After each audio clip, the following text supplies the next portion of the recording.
Hello, this is Northwest Trains, and today I'm looking at my Bachmann big hauler in G scale, see if I can hopefully get it running again. And I mentioned it in a previous video, it was damaged from a accident when I had a little setup under a Christmas tree. So I'm going to get it out of the box now and see what can be done with it, and hopefully get it back up and running again. Right, so I'm going to take a look at the damage now. So I just got myself a little pot here, and this is the bag of parts I collected when the accident happened, so hopefully everything I need's in here. You can see the front pony truck, this wheel had broke, so I've got to try and glue this piece of plastic together or source a new one. This top piece here, cab roof I presume, a small piece of glazing here, don't know whether I can replace that or not. I've got a footstep, a few other little bits. This actually came out as I lifted the loco out of the box, handrail snapped off. I'm not sure this is even off the loco, but it's a little piece of rubber. So the basic damage to the loco, we just tilt it slightly and take that off. We'll start at the top. So as you can see, this has got a very nasty split in it. So we've got to try and glue all that back together. Maybe sand it down, respray it. The front pony truck there, that's where the wheel's missing. As far as I know, the rest of it is okay. The wheels need a good clean, and probably the motor needs some sort of lubrication to it. These will plug in fine, I'll just unplug them so I can turn the loco around. So that light works. There's a bit of damage here, so the two pieces here need gluing back on. This side, obviously I mentioned the handrail needs doing, but as far as I know, everything else, the main running gears are all fine. So fingers crossed we can do a half decent job of getting this back working again. It's quite a nice loco. It's not as good a quality, I'd say, as the LGB locos, but it's heavy. It always worked well, you know, when I used to have it running on the layout. It's got lighting, it's got sound in it. So you can see here, half decent interior. You know, there's a little handrail there that's been broken off, I've just noticed as well. I'm not even sure I've got that, but I have to keep an eye out for it in the future. Back to the front of the loco. This door opens, so we've got a smoke unit. Again, not sure if it still works. So we can adjust whether the loco is static or not, I think, and then the other one's the smoke, according to that. So we just close that over for now, and that just turns. And it's just like a little lever there, comes across to shut it. Right, so I'll get cracking. The first job I'm going to do is give it all a good clean. So to do that, I've got my little keyboard hoover, removing all the cobwebs, pack of baby wipes, and a soft toothbrush, just to get at all the nuts and cracks and things on it. So I'll get cracking with that and see what it looks like. So back in a sec.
Right, I thought I'd do a little update on how I'm getting on with this loco. So far, it's gone okay. I've given it a good clean, as you can see. I've obviously checked that it's running, and it is running. I've just onto the handrail now. See this piece here was attached to this piece of plastic which snapped off. So I made a little dowel out of a cocktail stick and I've glued them back in together to hopefully make it stronger. But as a result, I've got to trim this piece down a little bit so it still fits into the hole all the way. You can see here. I can get it in. I'll open the camera. See, it doesn't quite go in all the way now, so I've got to trim that down a little bit.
Right, I'm back with the G-scale Bachmann 460.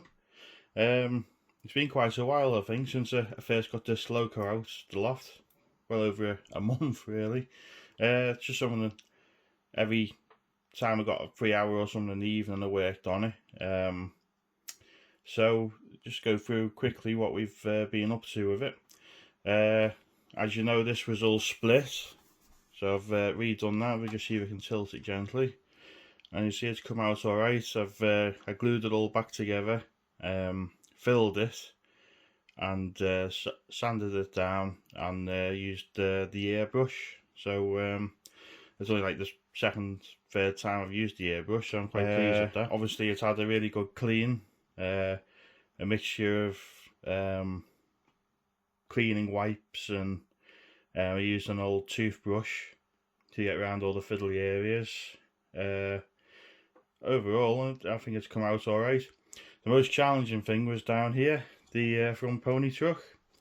Big thanks to Mike at Carnforth Models for finding one for me. He had a damaged loco, so I got the pony truck off him, and I thought I got it all together fine. Took the old one off, resoldered the wires. There's 2 contact wires that came up into this. It was too fiddly to film all that aspect of the job, which is a shame really, but and it was quite frustrating for me because I'm not really an expert. And my first attempt didn't work because as it went around the first radius curve, the pony truck tilted with the weight of the loco. I since discovered it was because the wires were tangled up inside, and they weren't moving with the spring, if you like, as the loco was coming on, so it was pulling the pony truck up with it. So I did ask around because it's been so long since I ran this loco, and I know my dad's garden railway had first and second radius curves, but I was pretty sure it did work on the first radius, and now that I've sussed it, it does work on the first radius, although it does look slightly out of place on a small layout like mine with tight curves. But as I already had the loco, it's such a shame to let it go to waste, so it probably won't be ran too much. You know, maybe if I start visiting other people's gardens I might run it more, but I just wanted to get it running again because it's been sat in a box for years, as I said before. The front here, glued back on, the metal rail.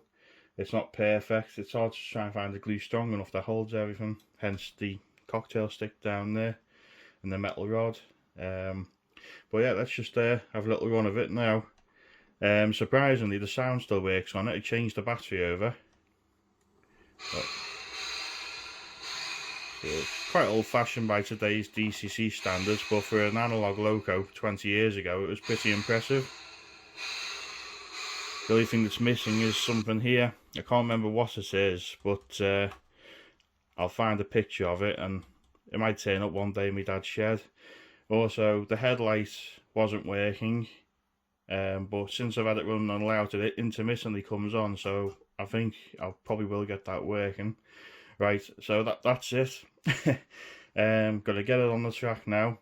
You'll see from the video that I've also been busy building an extension on the railway, so I won't be able to call it a micro layout anymore, or maybe, I don't know. All depends how big a small garden railway is. So yeah, I'll leave some running shots of this loco, and let me know what you think. Was it worth saving? Yeah, I think it is. But hope you'll enjoy the video, and keep an eye out for the next one. Thanks, bye for now.